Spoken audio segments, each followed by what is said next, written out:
it's hard to do at first until you meditate on your own sins, your own depravity.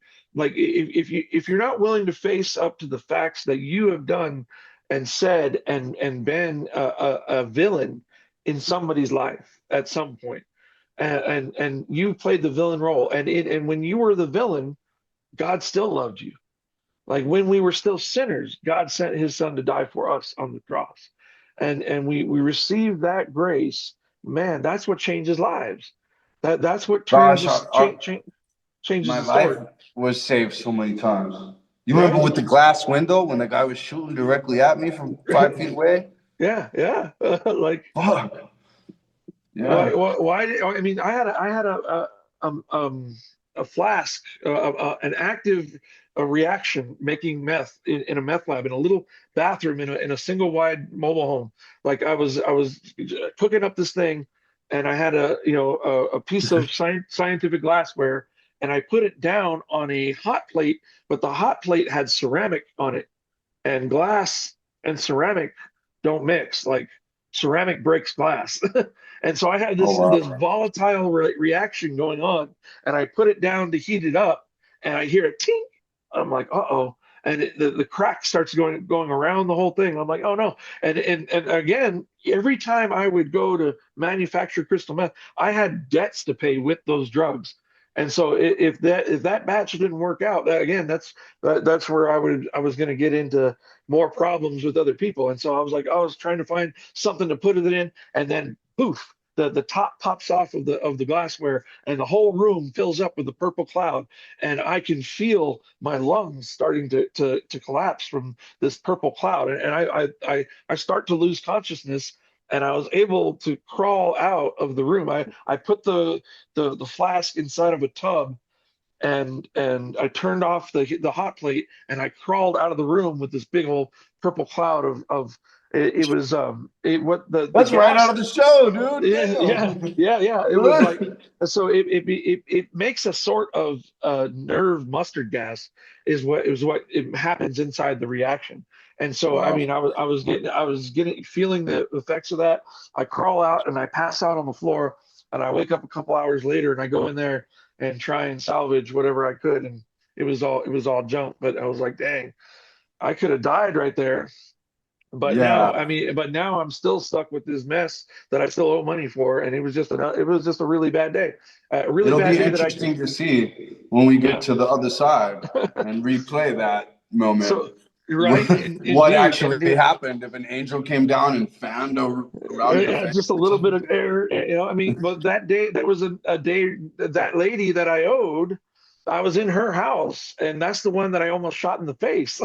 Like she came to an old, like 60-year-old biker meth lady, and I owed her money because she gave me money to make that batch of meth, and the batch didn't work out, and so she comes to collect on me like a week later, and I was like, listen, I feel like killing myself that I can't because I can't pay you. She's like all snarky, you won't do it. And I grabbed the gun out of my bag and cocked back. I was like, maybe if I kill you first, I'll have the motivation to kill myself. And my plan, like what was in my head that whole week or that whole month really was I'm just gonna flip out and I'm gonna kill a bunch of people and then kill myself. I was planning on doing a murder suicide. That was how I was planning on going out. And man, it was right there. I was gonna squeeze the trigger and blow that lady's face right all over the wall. And I wasn't shaking or nothing. I was drew down, locked and loaded, ready to do it. And I could not get my finger to squeeze that trigger.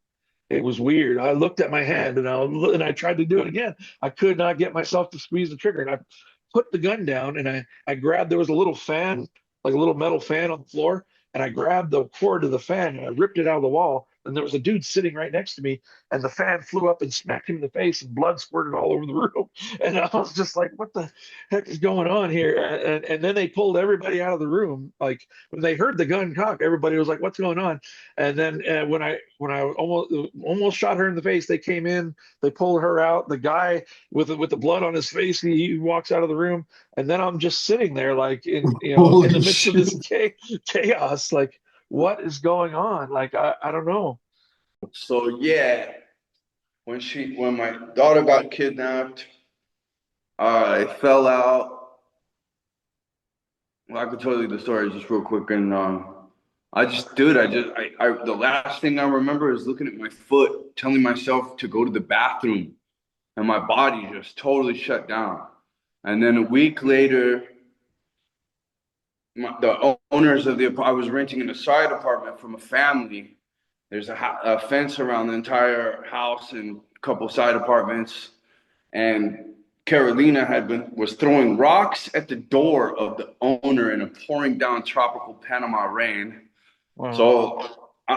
So I remember looking at my foot saying, "Go to the bathroom, go to the bathroom, go to the bathroom." I was just like in a total coma.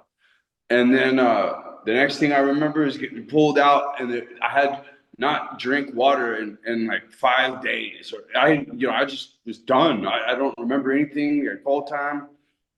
My throat was so dry. I remember it was hard to suck air in. It was a crazy condition Wow. that you can only experience when you're just right about to die, which is what my mind said to myself is, dude, you're dead. You're dead in seconds.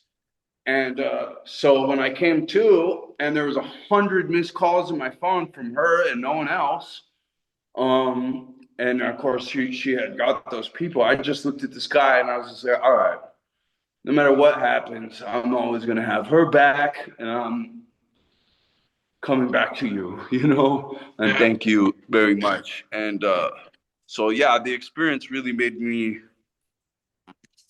um,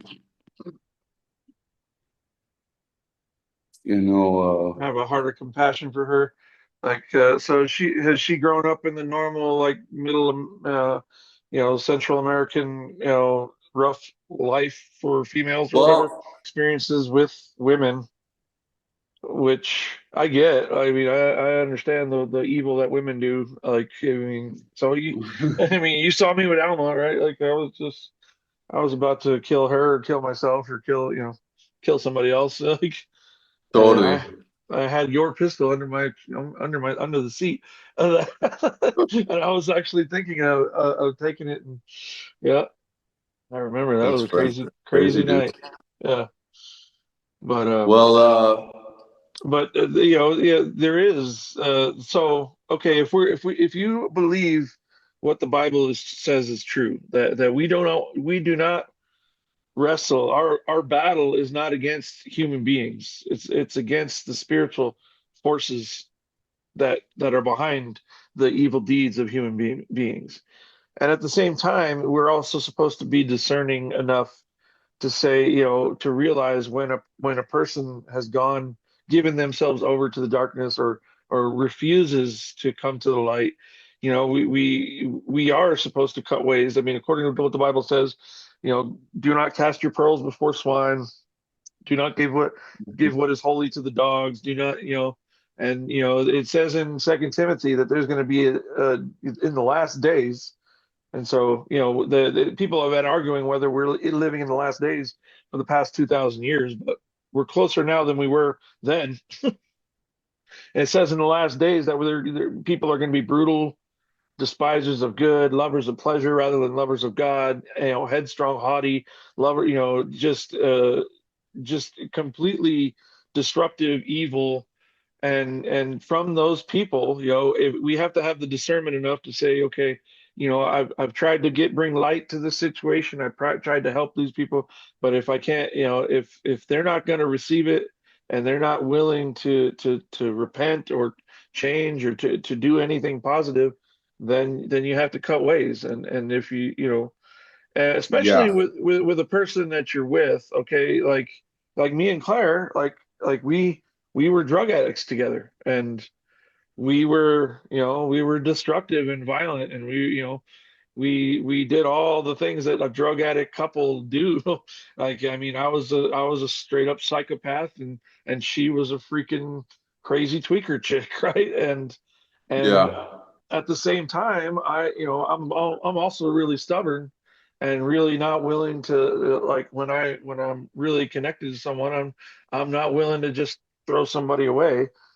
But Yeah. when I went to jail, like, I was facing 9-year prison sentence for manufacturing, and I thought I was, I didn't know if I was going to get out of jail, for a long time or not. And she Hmm. sent me a Dear John letter. She left me for some other meth cook. Like, and so, so we've been together 25 years aside from about Wow. 6 or 7 months. Um, but that 6 or 7 months, she was with some other dude, and it was rough, man. It was like that was my worst fear had come to reality. Like the one, because I mean, through all the drugs and all the craziness, she was the only person on the planet that I cared about. And to see her with some other freaking, and then this dude was a hardcore bandito, like biker, like in the meth level. Like he was just one of the ones that we around Albuquerque. He was infamous. Like, don't go around that dude. He's beaten people and done horrible things to people and zip tied people and done all kinds of crazy stuff.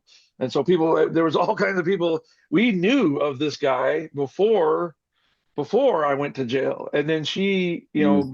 gets linked up with him when I'm in jail.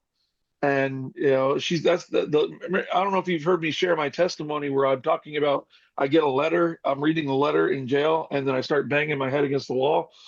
Yeah, well, she Hmm. said she said that she was hanging around his house, and I'm banging my head against the wall, freaking out. Like, heck no, like that's not like how you. I mean, like I was bad, but this dude was the freaking devil. She's gonna leave me for the devil, for the devil himself. Yeah.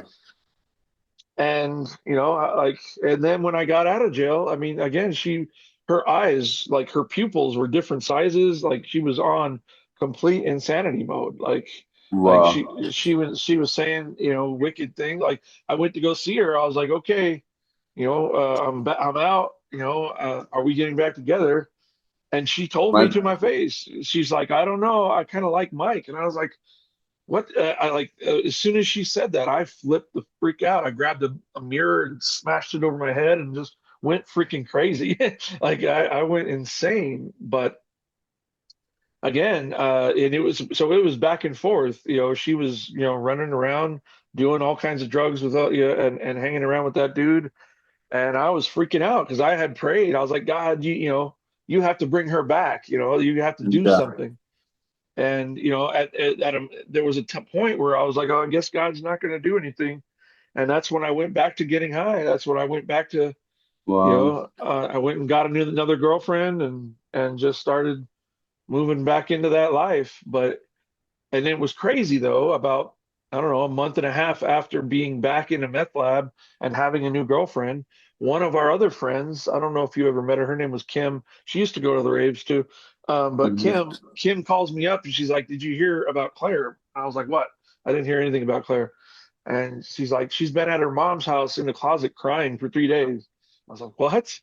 And it turns out, she was at that dude's house, and they were doing shrooms or something, and then she sat up on the bed and realized where she was at and who she was with, and had like this epiphany, a moment of clarity on shrooms, and told him, you need to take me home. And she went home and went to her mom's house and just started repenting and crying out to God in the closet, crying for 3 days.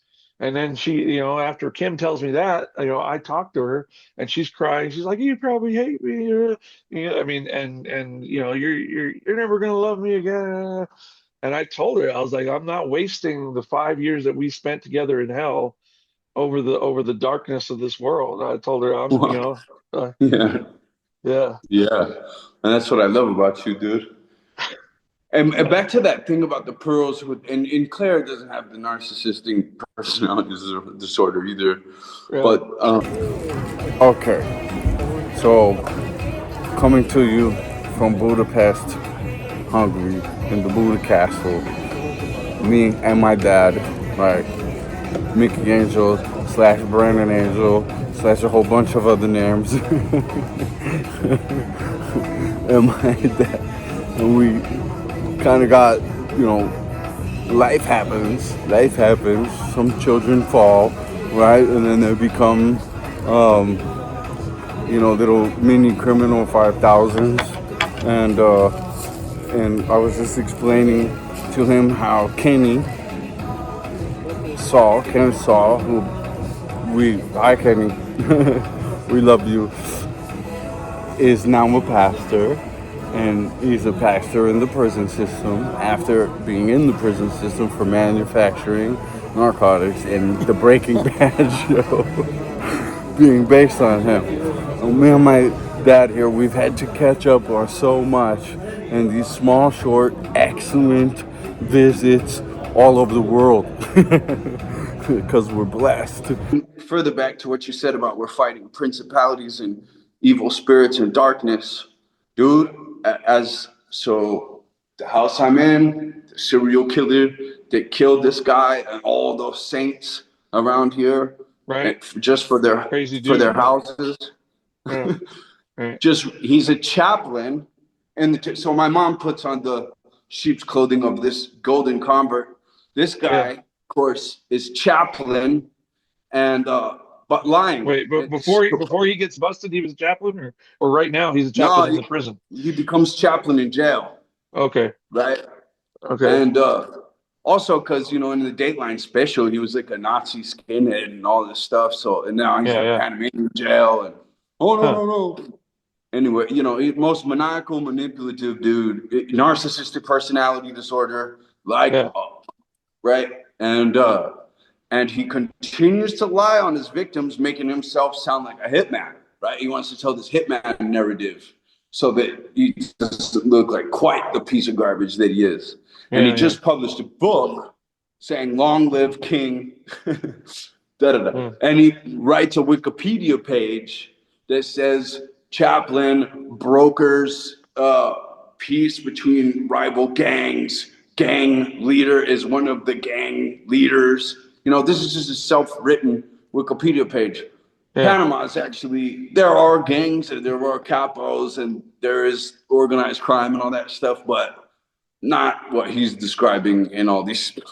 He's just living He's just this. making up a And nice little fiction for himself or whatever. right, and in fact, there's a whole book, a best-selling book by a best-selling author in Europe, and he says in there, he says like, yeah, this guy is just pumping out fantasies, and he's wanting to believe them, and he's full of shit, and he's just the body. Good thing you didn't have to cue a record there. Check 1 2. Can you hear me? Yeah, can you hear me? I can hear you. Can you hear me? Turn it off, turn it back on. I don't know. Try, Hello, hello, hello. I can't hear you. In Saipan now, and with abdominal issues, and I'm like, oh, bro, like, and, he's feeling, and his girlfriend, he has a Filipino girlfriend there in Saipan, and she messaged me, and she's like, he's been super depressed and everything like that. And I was like, okay, well, I mean, it's time to. He's having to deal with this whole retirement thing, and he's not dealing with it very well. But I'm praying for him. I even linked him up with a pastor out there in Saipan. Hopefully he goes to church tomorrow morning. So this pastor is a former Marine Corps dude. So we'll see. We'll see how it goes. Wow. Crazy stuff, brother. Move to Crazy the stuff. mountains, man. Make a geographical switch. I Yeah. find it's like mountains and change places altogether. Change to a mountain that you Yeah, haven't been. no, a change of environment can make a huge difference. I mean, if you're surrounded by demons, if you're surrounded by negative, I mean, for me, I mean, I see clearly now that alcohol is the most pervasive demon in the modern world that we live in today. Like, Well, it is the most pervasive demon, and I mean, you got sugar, you got corporate greed, you got all these other capitalism, you right. got all, I mean, you got sex trafficking, you got all these things. But again, I don't believe there's any other demon on this planet that does more active damage to souls than the demon of alcohol. And that's Like Panama's pastime. yeah, yeah, everywhere. I That mean, is their main pastime. like everywhere you go, every strata of society, doesn't matter, the richest of the rich, the poorest of the poor, every family on this planet, alcohol is affecting it. I mean, in Islam, alcohol is banned in Islam. 2 billion people follow Muhammad, and they reject alcohol, And yet there's still problems with alcoholism within Muslim countries, like because it's such a, I mean, it'll creep in. I was in a bar in Bahrain on Liberty, right? And there's a Muslim next to me, and I'm like, "Aren't you supposed to?" He's Yeah. like, "Yeah, but." Right? See, I mean, that's what I'm saying. It is the most seductive demon on the planet right now. Crystal meth is one thing. You got heroin, fentanyl, all this stuff that people are doing. Alcohol beats all of them. It even beats sugar. Like everybody eats It's sugar, the right? captain of the black magic, yeah. Yeah, yeah. And man, I mean, like think of the darkest days that you had, or some of the things that you've done. You know, you were probably on alcohol, right, when you did them. Like, You know, yeah, I've never really been a big drinker, but you know, yeah, it's never been. There were, you know, when it's just the boys. Yeah, you know, I agree with you, bro. mm, You know what I mean. When I was younger, there's been so much. I'll tell you this: the whole reason that that incident I was just telling you about, where the mother of this girl, yeah, my girl, my once princess, at yeah, 10 couldn't stop saying my daddy this and my daddy that and climbing all over me. yeah, But uh, the reason that she put the false report on me with the police is because the United States Navy was throwing a big holiday party and she wanted to go. And I said no. And she made me pay for that. She wow, made me pay for that. And it was an all paid for drink yeah, fest, food, all that stuff. And I was like, nope. And at that point, remember I told you I got baptized and I was super hardcore Christian, remember? yeah, That yeah, was that. You know, I'm not going to break my commitment. And she made me pay for that. And she tortured me and screamed at me every day in that house. Anytime, every day that I was there, I couldn't sleep. I had to go to work with no sleep. I'd sleep in the boat somewhere. I'd go walk off, run off and hide and sleep somewhere because yeah, I was never able to sleep. And yeah, that was absolute hell. And when I would go on workup deployments, I went on yeah. a workup deployment and came back, and she was a meth head, dude. She hid it from me. I didn't know that. People told me later, but it was already too late. I had a kid with her, you know, and but Interesting. then yeah, she was actually. So I come back from a workup deployment, and when the boat pulls in, you're in your dress uniform. You know what I mean? You're standing, and they do this Yeah, thing parade about the rest and all boat. that. Yeah, It's a thing, right? yeah, And we had been gone for a month and a half. She wasn't there. So, you know, I get home. I'm in my uniform. There's five people getting ready to jump her. She's got my kid in her arms, and there's these five people, two big dudes screaming. I just go into old school Brandon combat mode. mode. Yeah, You know what I mean? And they run off, and you know, I'm fucking chasing them. You come, you know, you want to fight? I'll fight you wherever with whatever fuck of you come around my house. I'm gonna fucking kill all of you. You know, and they were just like, holy shit. And later, the guy came back to see me at the mailboxes a month later, and he was like, you know, she's been doing meth. She told me that the kitten that we had messed up the blinds, and I remember I was like, damn, that's a strong kitten because the blinds were fucked up. You know all what I mean? jacked And up. It was her peeking I was out, like, Peeker peeking out the window. yeah, I was just like, you know, I figured the kitten maybe got trapped and fought his way out or whatever. They told me she left my daughter in the house while she was with them partying meth in Bremerton, Washington, Wow, and left my daughter in there crying. And it was my daughter that ripped up the blinds. wow, CPS, another neighbor called CPS because she brought two teenagers in, gave them beer and alcohol. CPS shows up 2 days after I chased the people off. And I'm wow. like, well, I'm here now. Please don't do anything. She's like, all right, I'm gonna say you seem like a really great guy, so I'm gonna squash this. Yeah, But these people are not gonna put up with this shit. So you better get your household under control. yeah, That lady is pissed. And she came over and talked to me personally later and filled out this whole form right? And I left put her social security number, her address, and everything. I left the paper that she gave me with my mom, who's also a nurse, who I started to trust again. Oh, by the way, my mom is the reason this kidnapping happened. She was the nail in the coffin. Because they got together on me. She was right. Yeah. I'm pretty sure it's recording. I'm pretty sure it's recording these days. Let's see.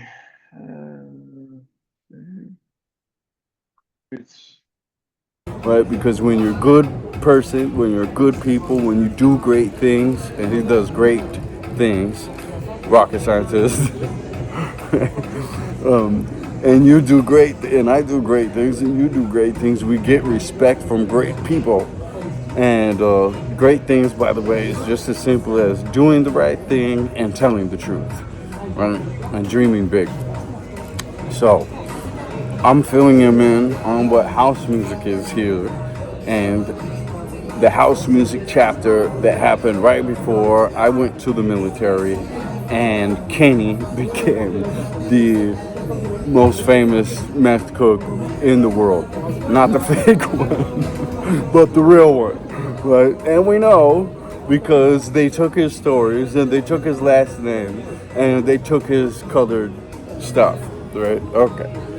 So I'm going over the history and how house music is mixed in the chapter right before Breaking Bad, where the Lobo Theater came into our possession through the owner at that time of the Ice House in Albuquerque. So the Lobo Theater was deemed a historical monument after we were done with it.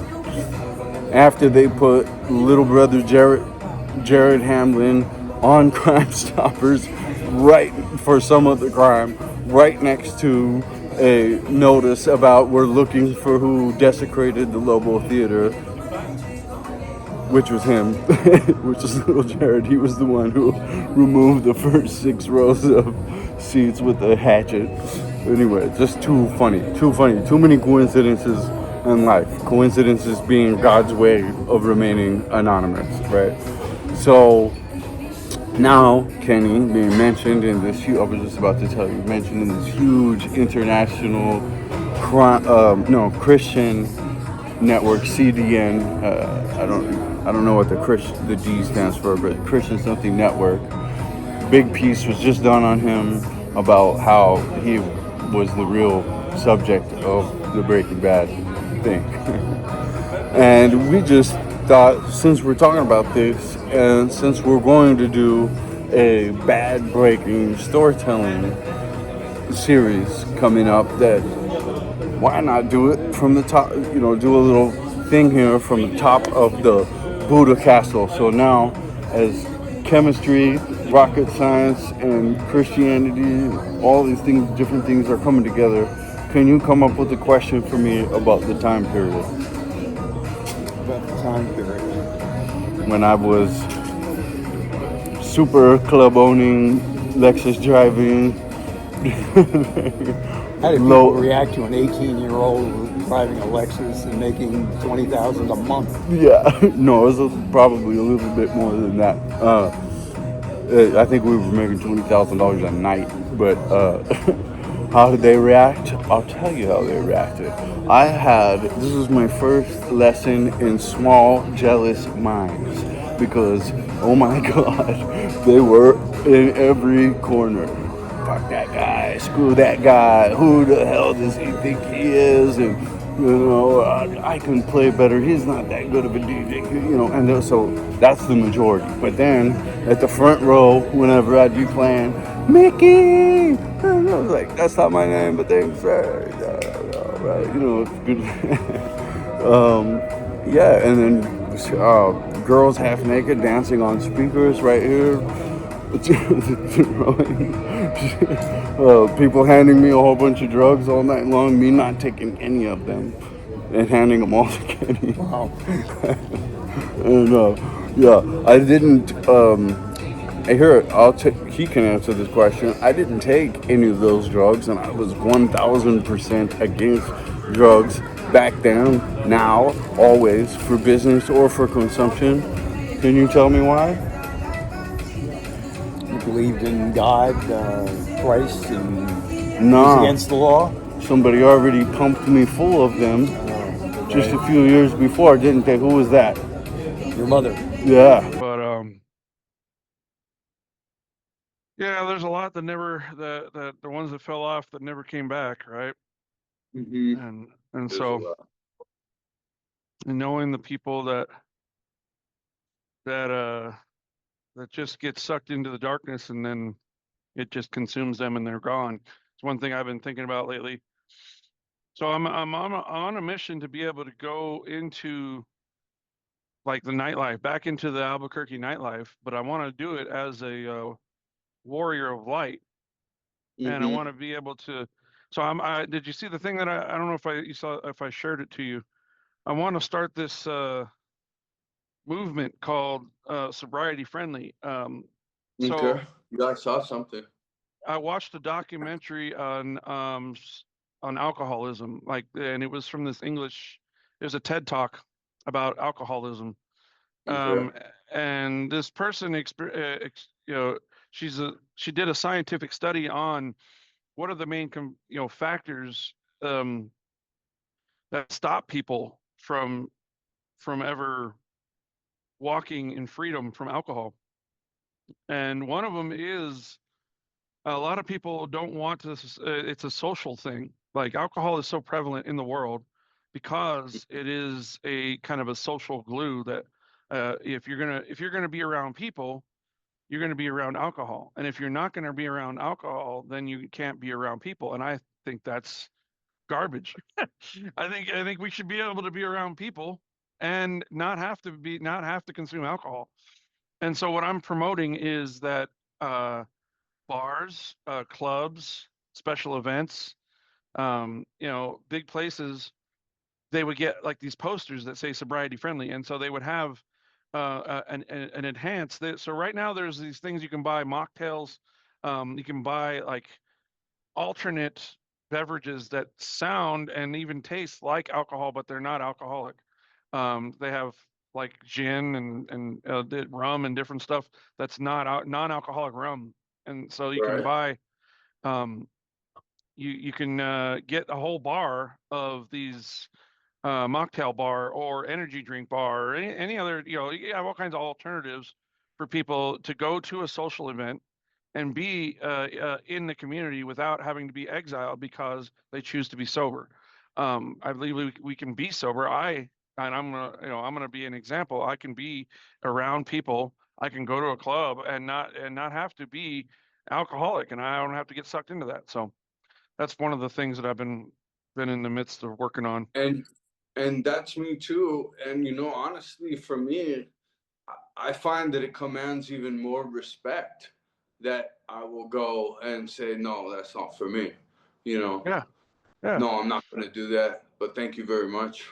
And then yeah, yeah, I feel like people respect you even more, honestly yeah. now, which is, an optimistic part of this new age, actually, because there's a lot of things that are not as optimistic. But anyway, Yeah. I'm starting to see people take on the idea, but it's interesting, especially coming down here to Brazil when it's behind the times, like the young guys too, like youth, right? Youth Yeah. gravitates towards the alcohol, man, and Like the that's fun. club scene in down in Brazil is crazy. The rave scene, like they're known all over the world for like they have Tomorrowland Brazil and everything. So it's like a big deal. Like the whole raver industrial complex is down there and doing big stuff. So all the big name DJs they go down and DJ in Brazil now too. So I'm it's gonna a have big to thing. go check some of that out. Man, I Yeah. just met these incredible kids at a barber shop, dude. They were the coolest guys. I would like to experiment with some like sort of straight edge like culturing that, you know what I mean? To see if I Yeah. can't go over there and be cool enough to be like, yo, dude, you know what? You can smoke a little thing or whatever, but why don't you leave that alone and just see what the reaction is? Because when I was over there, they were offering beers and drinking beers and check out our whiskey and all that. And I was like, damn it. Yeah. I want to get a T-shirt made that says "Do something crazy, rave sober." And Cool. so, so imagine just being able to, huh? Yeah, I don't remember alcohol even being that, but it's weird. Right when we stopped, and it just like everything. Well, there was in Albuquerque, there was actually some legislation passed that shut down a lot of the scene, and so everything had to go to a bar. You had to do your event at a bar, and so that's why the only like when big DJs come to Albuquerque now, they come to alcoholic venues. I mean, because that was never the thing in the old school rave days. You know, we would just get a building and go in and have a party, right? And people would just come in for the. I mean, there was other things there, but you know, and we killed it. We killed it. Well, so when me and Todd first got into the club scene in Albuquerque, that was in the 90s, and we were straight edge ravers like for, I don't know, about 5 years before we even started hanging around. So me and Todd were going to the raves, and then he had his whole conversion into the oi or ska band thing, and that's when he met you guys, and so he was kind of doing both. But I talked to him this week actually, and so he's he looks old, bro. I can't say that much. I don't know if he'll see this, but I'll tell him to his face when I see him. But and that's the very thing we're talking about. You gotta leave the alcohol alone. You know, too much alcohol, it just takes the youth right out of you. It takes the years right off of you. It's hardcore poisonous substance.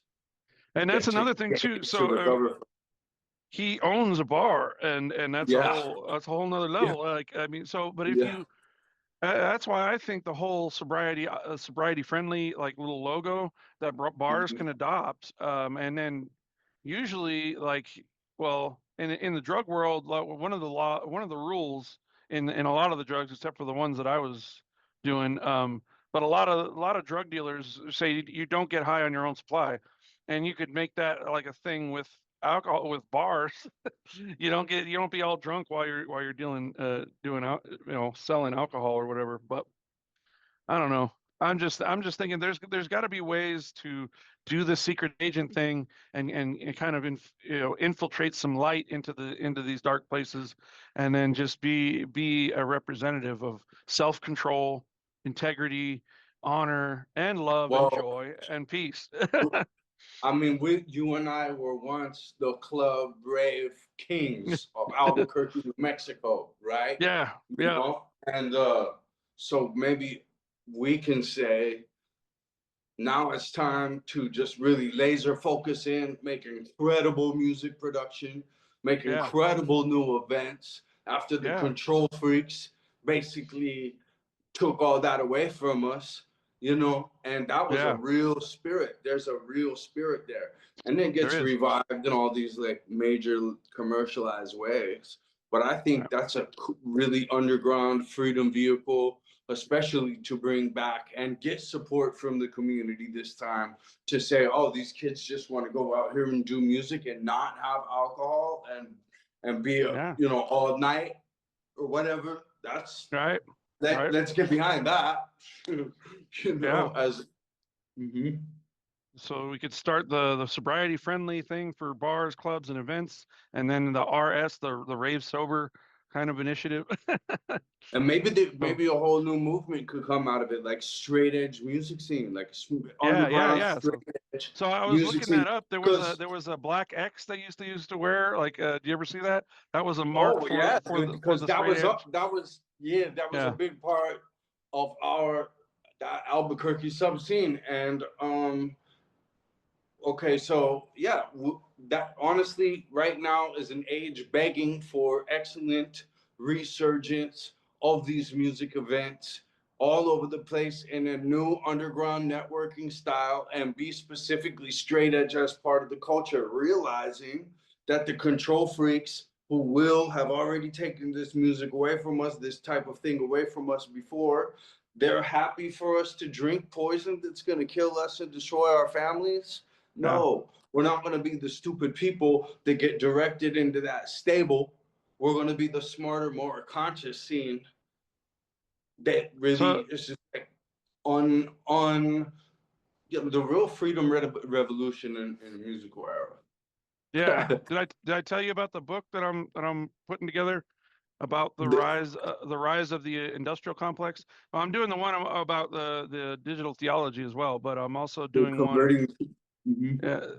The rise of the industrial complex. I'm going to be covering a few different areas, and like there is like, well, an alcohol or clubs or nightclubs or nightlife industrial complex. And so, you know, how this spirit that was in the rave scene, this something was sparked in the 90s and the early 2000s, something that That was real. That that was real. touched people's hearts, right? Yeah. And so, and then capitalism, capitalism is the overarching thing that takes that sparks an industrial complex. An industrial complex is a mega conglomeration of corporations that turns any good thing into a just a machine of profit that exploits human beings.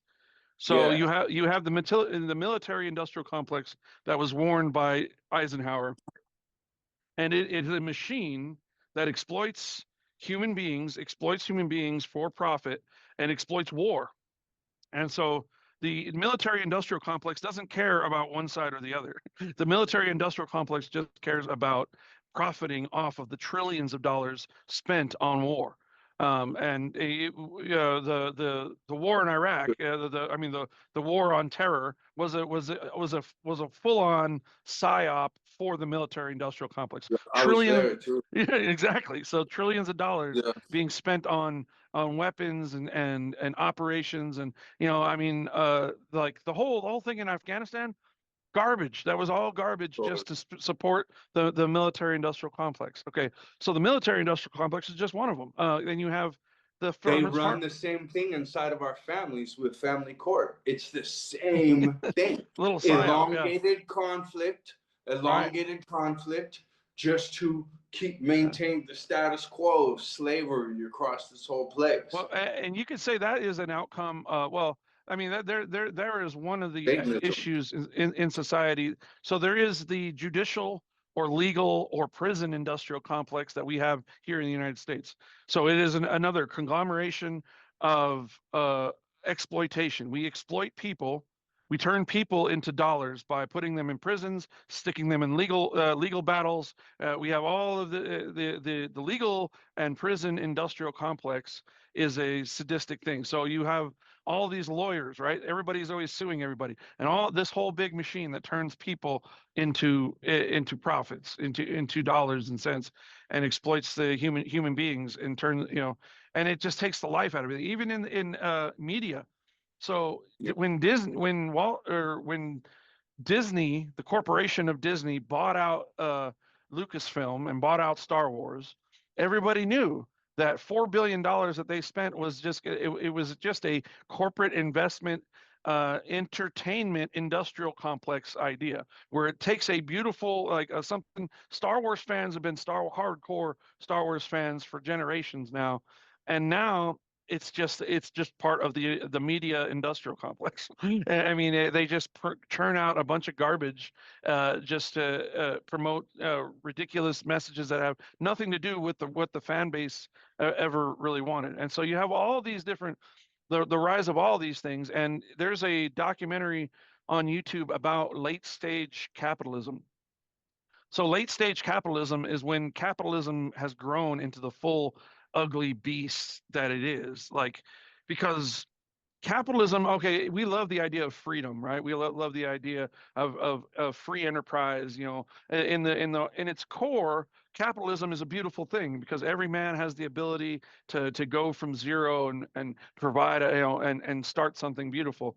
But there is a evil, dark, sadistic, like demonic side to capitalism, and you see that within the industrial complexes of the world, to where everything from um, what's it called, pyramid schemes and multi-level marketing and all of the different little side hustle, get rich quick, marketing, all those things.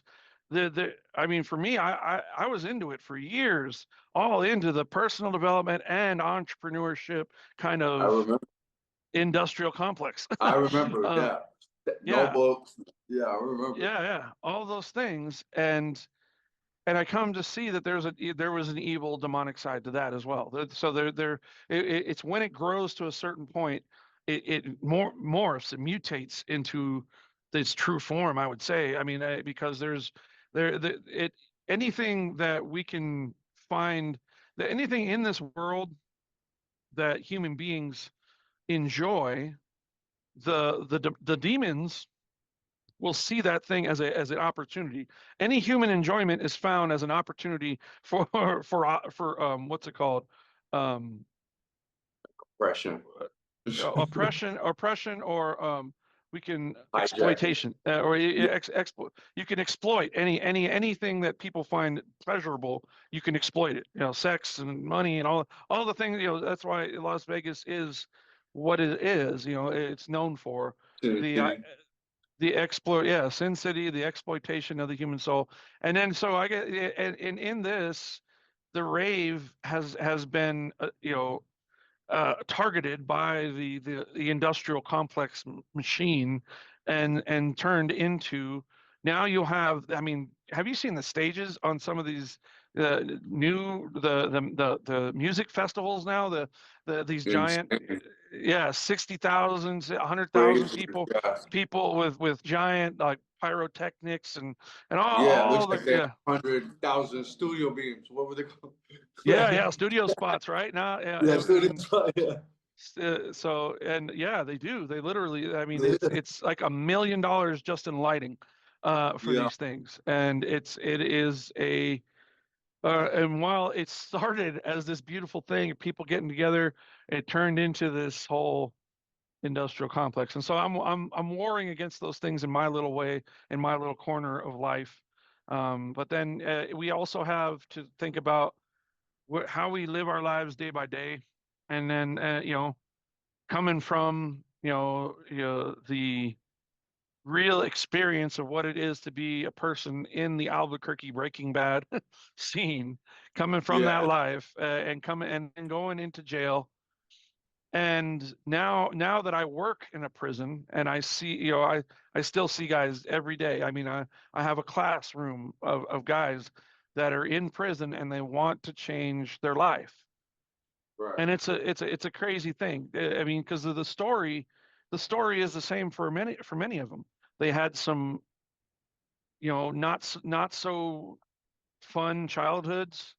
They had Yeah, man. a lot of different influences when they were kids, and then when life gets crazy, because it does, some of us get crazy along with it, and that can lead people Totally. into catching cases, and even killing people or doing things like that, and committing crimes, and all of that still feeds the demonic machine of the prison industrial complex. Like it's a thing that just turns, they don't. So there's a thing that we're all, another one of my missions as a warrior for God is to promote restorative justice. Well, So bro, I gotta, not to plug, yeah, but I have to submit to you the stuff that's been on the nutritional diversity site for a year now, about especially how nonviolent criminals should be establishing ecological enhancement projects, reforestation, a yeah, relationship with nature heals, man. It heals yeah, all kinds of different things. Definitely criminal intentions and lack of empathy and putting them. Yeah, so I'll shoot that to you. And yeah, absolutely. just to continue to roll with the back and forth a little bit, I think a lot of this has to do with size limits and sustainability, and living in a sustainable fashion with nature teaches us that, pay attention to nature, you understand everything better. Hmm. If we were to spread out, there's a lot of driving room, and if we were to have new cultures, new music cultures, new straight edge cultures, new sober-friendly cultures, and movements of conscious productivity and realization of some of these dark and drastic evils, and reestablishment of, like you said, you know, it gets big enough to where it starts to sterilize the valid, healthy culture that we build for our children off of there, and then gives us this totally cancerous culture, you know, and cancerous even food culture, monoculture, right? And then so now we're all stupid and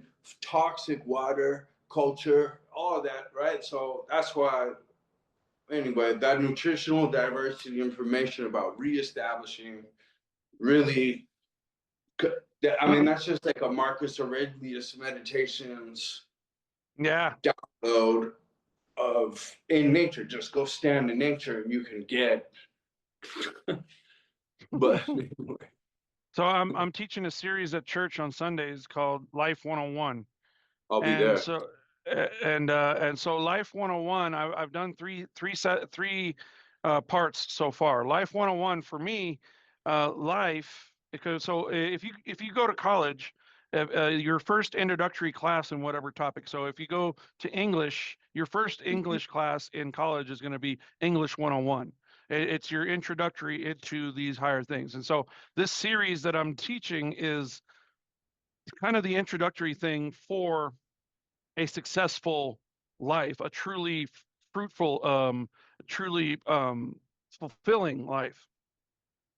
And so Life 101 Part 1 is faith. It's on the YouTube channel now. Life 101 Part 1 is faith, because I believe a truly fulfilled life starts when you come to terms with what you believe, and you start to really believe what you believe is really real. Because a lot of people talk about faith and have like illusions, or kind of they have some kind of vague understanding of what faith is. But most people, even though people that say they believe something, they are practically, when you look at their life, they don't really behave like people who believe what they believe is really real. They behave like atheists.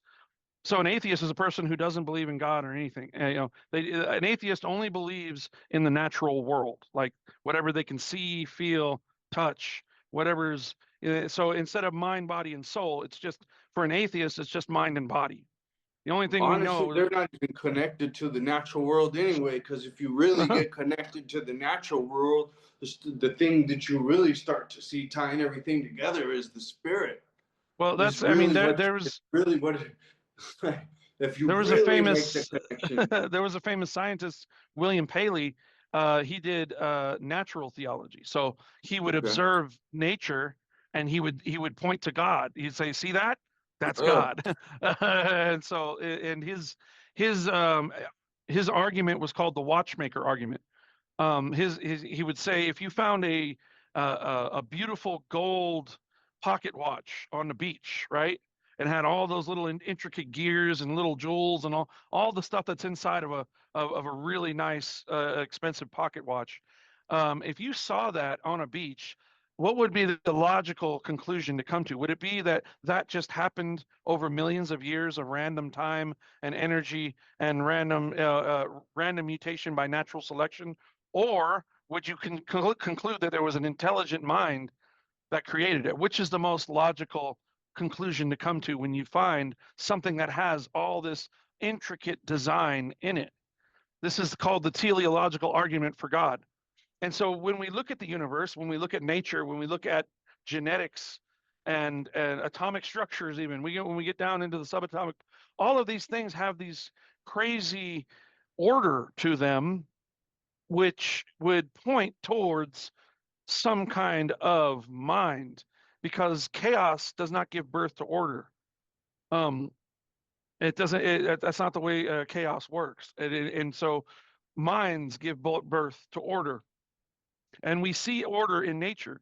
We see the seasons, and we see how how nature balances itself. They call it It's highly intelligent. Homeostasis, right? So yeah, never get bored.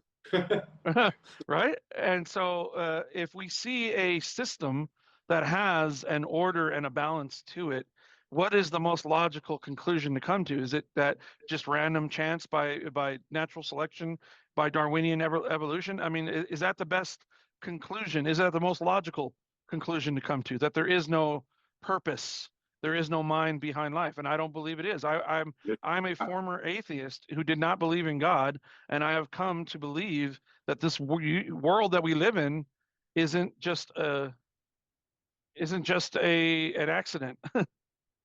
So, No and doubt in my mind. so Yeah. so Life 101 Part 1 is faith, where you come to the understanding, okay, there is a divine presence, there is God, there is a God, to the creator, to the creation. And then when you engage your faith, and say if it was the Christian faith and you engage faith in Jesus Christ, and you believe that 2,000 years ago there was a Jewish man that was nailed to a cross, and he did this because he wasn't just a man, he was also the Son of God who came to redeem the world.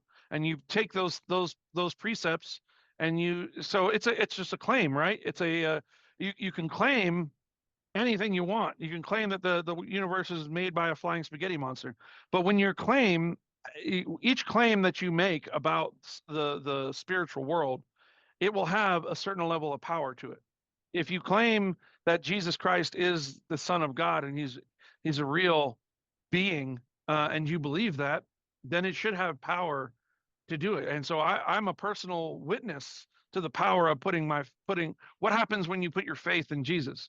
Your life changes, and millions of lives all around the planet have chosen to put their faith in Jesus, and lives have been changed for it. It's for me, it's evidence based. It's not even theoretical. It's not even just a spiritual claim. It's like, okay, I did this thing and now I have these results. No, Uh, it's uh, become a reality for me too. all And right. I love what you were saying. Once you start operating inside of the real reality, stuff above starts to notice, all right, you figured it out, buddy. Good job. And they give you some hookups, you know. Yeah.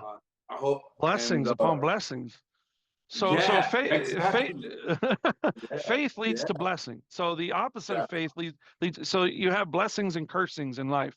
And I've seen that faith leads to blessings. So yeah, I'm doing this series, Life 101, because my daughter is about to go off to college. And she's Wow. leaving, and she's going to upstate New York, and she's going to be gone. She's not going to be in New Mexico. And I just want to, preach something that can give her and all the other young people and older people too, who are still trying to figure it out, the basics of what you need to understand about life. So part one is faith. Part two is family. So if you have your faith, you believe that you're a created being, created by God, you believe that Jesus is the Son of God and the Savior of the world, you believe these things by faith, that will do something inside of you. But that's something that happens inside of you should lead you into a different understanding. It did for me anyway, to change your understanding of family. Family is something that's special to a lot of people, right? Like even you commented on that one thing. It was like that's one been like the desire of your heart for the majority of your life, right? And it's something that we want. We want to be in a loving family. We want to experience the love that comes from brothers and sisters and moms and dads, and that's something that is coded into our internal spiritual code. You said, And so the crazy thing is, for a lot of people who have had trauma and pain connected to family, it is the power of faith and the power of God to actually redeem that thing. Because me, who, I was not a big fan of family. I didn't like the way I grew up, and even though I had some people, my grandmother, man, she was the closest thing to a saint that I and any human being I've ever met. Like my grandmother was amazing, and we had some really wonderful times with my grandma at my grandmother's house when I was a little kid. I didn't have a lot of wonderful times when I was a little kid, but when I went to grandma's house, man, it was good. And but that whole understanding of family was corrupted in my mind as I got older. And I didn't really come to understand what it was until I got my faith straight.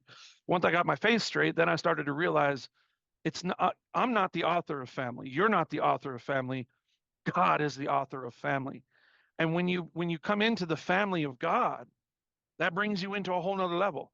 Now I know I have brothers and sisters all around the planet. It doesn't matter where I go. I'm sure I can find somebody. I say Jesus, and they'd be like, yeah, yeah, they're like, there, my brother. And I can find brothers and sisters anywhere I go because I know the power of God is real, and He created this planet. So my spiritual family, yeah, I would say in a lot of ways is still stronger than my biological family. Even my relationship to my kids and stuff, and my spirit. I have spiritual children that I didn't beget, physically, but they have come to look to me as a spiritual father.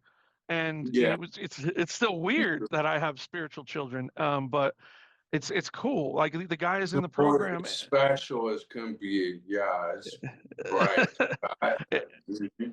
And it's a pretty cool thing. I was talking about my kids, and then one of the guys in the program, he's like, well, you got like 30 more kids right here. I was like, oh, that's way more than that, and way more than that. And man, yeah. I was just in an orphanage the other day down here. Oh my God. Oh wow. Yeah, You got it. Yeah, Did you ever look up George Mueller? Did you ever look at read the story of George Mueller? George Mueller. No, I didn't. I don't remember that. I'll send you a link to that. But Okay. The story of George Mueller is an amazing story of a guy who started orphanages, and he started bringing kids in. And the crazy thing about George Mueller is that he would not go and look for financial support he wouldn't ask anybody. He would just, him and the kids would pray, and God would send stuff. And there's recorded incidents. That sounds real. Yeah. Oh wow. Yeah. Wow. Yeah. So that's a whole family thing right there. So this past Sunday, Life 101 Part 3 is fortitude.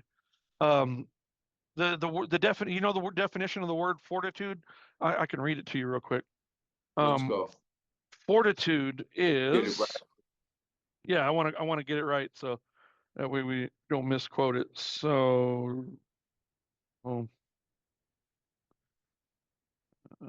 fortitude. So fortitude, according to dictionary.com, is mental and emotional strength in facing difficulty, adversity, danger, or temptation courageously. So if you have fortitude, you can face all of these temptations, dangers, adversities, difficulties in life with courage. And so this is my prayer for my daughter and for my friends and for all my spiritual children and for my family and everyone that I meet. I want to encourage them to live with fortitude, that courage to push through the struggle, to not give up, to not quit. Why is mental health, addiction, depression, suicide, why are those things destroying the communities we live in? Because we have a need of fortitude. We need to understand that God has called us to push through the pain and get up, and you might have fallen down. And be superhuman. Be Right? superhuman warriors of God. You'll never believe I'm in Fortaleza, Brazil right now. The name is Fortaleza. It means Fortaleza. Fortified. That's where I'm in. That's the city. Yes, fortitude. You got a spirit of fortitude in Fortaleza. That's great. And one of my friends always says all obstacles are opportunities to build strength. Oh, what friend is that? So, and that's I use that in the message. So I want to encourage people with that. It's not the end of the world. It's just another thing that really is going to make us stronger. And so when you have that spirit of fortitude, and there was this TED talk about grit. It's the same thing: grit, perseverance, fortitude. They all kind of work together. And when you embrace resilience, Yeah, that's that spirit of even though you may have fallen down 8 times, you get up 9 times, right? You continue to get up. I mean, and you can do this with spiritual things, physical things, emotional things, because we get knocked down all different ways, right? You might have lost your faith because of something that happened within a church, like the pastor cheated on his wife and big old scandal, and you lost your faith. Or you might have had emotional things like a divorce, or you lose your child to some argument, these things. Or you might have had physical, you got sick, or you got and you lost a leg or something. But again, the human spirit that God gives us, the God gives us a spirit of resilience, the stuff that human beings can push through and overcome. You've seen the guys on the Wounded Warrior Project, right? Guys who got blown up in IEDs, and Yeah. still they're able to come back and live their life, because whatever doesn't kill us really does make us stronger. So that was part 3 of Life 101. Next week I'm going to hit it hard. Next week is the last Sunday that my daughter's going to be here with us, and Wow. I'm going to hit it hard with the number 1 thing you need to know about life. Life 101 part 4 is going to be the L word. What's the L word? Love. Love. If you need to know, I mean, the number 1 thing you need to get to have a really good understanding of in life is love. Yeah. The more you understand what love is, and how love works, Love what is love true. is, love is truth, love is patience, love is kindness. And that's what was one of the things that changed in my life. Okay, so from being a hopeless drug addict, homicidal, suicidal, psychotic, crazy person on my way to prison and hell, to being the person I am now, that love it was the changing factor. When I finally Wow. found out what love is, God opened my eyes. I was like God reached down and gave me a new heart. And when God pulled out my heart of stone and put in a heart of flesh, I could start to feel. You ever seen The Grinch Who Stole Christmas? Remember at the end of the movie when his heart grows like 10 Yeah. Well, sizes? Yeah. And that's what love does. If we want to save the world, we need love.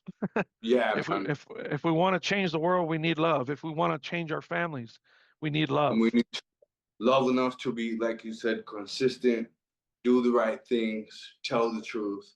And we have to be Well, fortified enough. love. If people So aren't with the love thing, if they're still with the lie thing, if they're still with the continue to try to pull the wool over your eyes, because that's yeah, not love, right? If right. they're still with this evil schemes and the bad intentions and the jealousy or whatever thing, then you have to have the fortitude to cut that for the Yeah, moment, because otherwise we need you to be your best. We need you to be yeah. your best. How are Yeah. you going to be Well, I your mean, best? so it's love that compels me. Like it's love that gets me up in the morning. It's love that gets me to be as good as I can possibly be. And it's love that causes me to trust God where I'm weak. The Apostle Paul said, "When I am weak, then he is strong." So he said even though he doesn't have the physical strength to do all the things he needs to do, but he thanks God that God's grace is sufficient. God's love is more powerful than any human love. And so when we hold on to God's love, we get that sword that chops through the lies, the Cool. deceit, the pain. And so you hold on to God's love, and we are on that path, bro. Yeah, we That's what are. I'm moving toward every Thank single God. day. Thank God, right? Thank God for his Yeah, love. no, thank God. Yeah, Like, no, we are, man. And I couldn't be prouder about it and more excited about the future steps. And that's all I'm gonna work for, man. I'm totally sacrificing. I'm gonna get back on my knees right after this. I'm just sacrificing, throwing sweat and money everywhere to just push myself away from everything real quick and just focus on getting this message done, this message out. And dude, already I didn't even get a chance to tell you, but just like the last month that I've been able to scrape myself into this corner that I'm finally in, where I'm just gonna yeah, produce and produce and produce and put my head down for a minute. and turn off my phone and just get all this stuff knocked out and polished up and progressive. And already, dude, it's just like, oh man, you can see God throwing the line out in every direction. These kids, they're for you. This whole group of kids, the barbershop, they're for you. This whole kid, you know what I mean? Like, start seeding the new movement of God and the real example with the straight edge mythology, you know? Yeah. We are soldiers of light, brother. Yeah, I see that in you. I mean, your spirit is one that I thank God to this day that God brought us together when He did, and is still keeping us on this path. You know, we might be on different battlefields, but we know we're still fighting that war. We know we're part of that same. Absolutely amazing. It's bright. It's bright. I love it. Yeah. So I'm excited, brother. All right, I gotta get on. I gotta take my daughter to the hospital and stuff. Brother, dude. Good thing. I'll cut this up. I think we got some good stuff. I'll get in there. I'll download it. I'll just be working on a bunch of video message stuff, dude, and linking and descriptions and all that, and just have a ton of presence, hopefully, and then start. Yeah, dude. I got these little Brazilian kids. They're taking photos out on the track and trying to sell them back to the people running, right? For like R$5, the price of a coconut, which is like 40 cents. It's so I'm gonna see, what kind of little cool change lives, bro. One life at a time, bro. One life at a time. That's all we can do. But by all means. Yeah. I'll keep you guys in prayer. You guys keep us in prayer out here in the land of enchantment. Yes, sir. I'll be there Sunday. All right, cool. There we go. All right, brother. All right. Blessings. Talk to you later. All right, later.